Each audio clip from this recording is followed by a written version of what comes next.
Zombie. Kalian pasti pernah nonton kan? Makhluk aneh yang jalannya terseret, wajahnya kosong, dan biasanya cuma ada satu misi di kepala mereka. Bertahan hidup.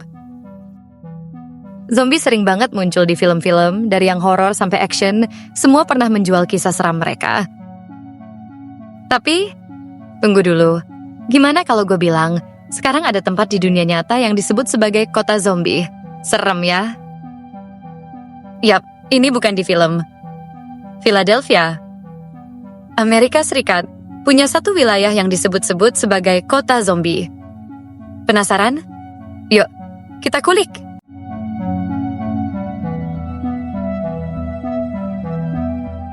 Jadi, Philadelphia ini kota besar loh. Bahkan dulu pernah jadi ibu kota Amerika sebelum pindah ke Washington DC. Tapi, kita bukan lagi ngomongin sejarah di sini. Yang bikin merinding adalah salah satu wilayahnya yang bernama Kensington Avenue. Kalian gak bakal nyangka kalau daerah ini jadi mirip kayak set film horor. Orang-orang di sana bener-bener terlihat kayak zombie. Seriusan. Dan ini bukan karena virus atau hal-hal supranatural, tapi karena narkoba. Mari kita bahas fakta-fakta menyeramkan yang bikin Kensington, Philadelphia disebut sebagai kota zombie. Dan pastikan kalian tonton video ini sampai habis ya.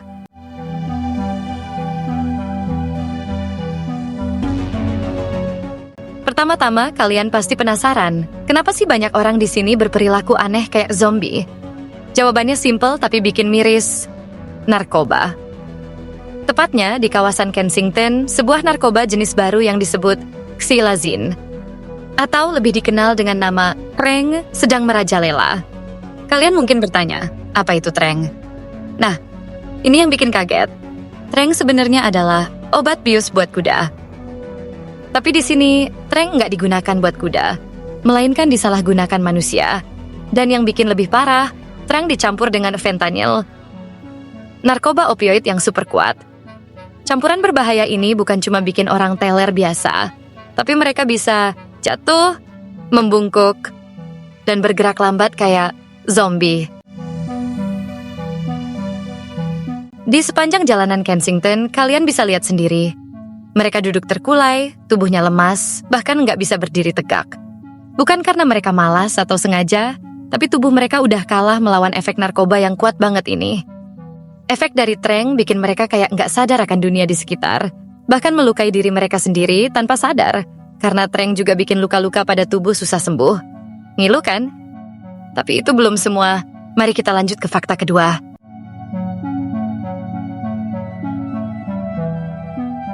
Welcome to Kensington Avenue, guys. Jalanan ini udah berubah jadi tempat yang jauh dari kata bersih. Di mana-mana kamu bakal lihat sampah berserakan. Plastik, botol bekas, bahkan sampah makanan ada di setiap sudut jalan. Nggak cuma itu, yang bikin ngeri, kamu bisa nemuin jarum suntik bekas di hampir setiap tempat. Serius bro, di jalan, di taman, di trotoar, jarum-jarum itu di mana-mana.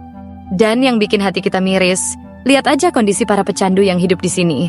Mereka nggak punya tempat tinggal, jadi terpaksa tidur di trotoar dengan kardus bekas atau apapun yang mereka bisa temuin buat jadi tempat tidur darurat. Kensington ini udah berubah jadi salah satu wilayah terburuk di Amerika Serikat. Dan bukan cuma soal narkoba. Ini soal kemanusiaan juga. Gimana mungkin kita bisa biarin orang-orang hidup dalam kondisi kayak gini? Jadi, ini bukan cuma tentang krisis narkoba, tapi juga tentang gimana kita bisa ngatasi masalah kemanusiaan yang serius di sini. Pertanyaannya, apakah ada harapan buat Kensington keluar dari semua ini? Lalu, kenapa sih orang-orang masih aja pakai xylazine? Nah, di sini kita masuk ke fakta selanjutnya. Jadi, kenapa sih xylazine atau si Treng ini bisa jadi favorit di Kensington? Jawabannya simple, murah dan gampang banget didapat. Harga Treng ini jauh lebih rendah dari narkoba pada umumnya. Jadi para pengguna tinggal beli tanpa perlu mikir panjang soal duit. Nggak heran, si Treng ini laris manis di Kensington. Yang bikin lebih parah, mereka bisa beli obat ini bahkan online, bayangin. Nggak perlu resep dokter, nggak perlu datang ke apotek, tinggal klik dan voila. Treng sampai di depan pintu rumah. Literally. Semudah itu, guys.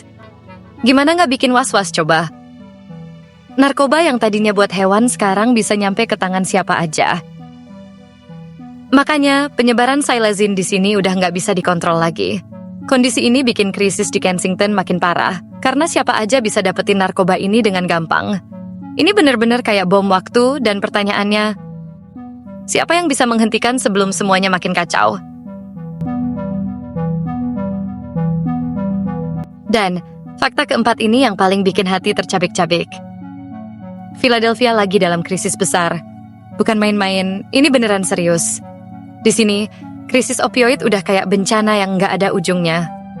Bayangin aja, tahun 2019 ada sekitar 1.150 kematian akibat overdosis. Dan tiap tahun, angka itu makin naik terus, bukannya turun. Diperkirakan di tahun-tahun berikutnya, angka kematian itu bisa tembus sampai 1.250 orang. Gila kan? Setiap tahun ada aja korban baru, dan ini kayak lingkaran setan yang nggak pernah berhenti. Kondisi ini bikin kota yang dulu penuh sejarah dan cerita jadi berubah jadi tempat yang menakutkan buat banyak orang. Ini lebih dari sekadar angka di statistik, ini soal keamanan dan hidup orang-orang di sini. Jadi, gimana Philadelphia bisa keluar dari krisis ini? Let's find out, guys. Terima kasih sudah nonton sampai habis. Ingat, masalah ini nyata dan perlu perhatian kita semua. Jangan lupa subscribe, like, dan share video ini kalau kamu peduli dengan dampak besar narkoba di masyarakat. Sampai jumpa di video berikutnya.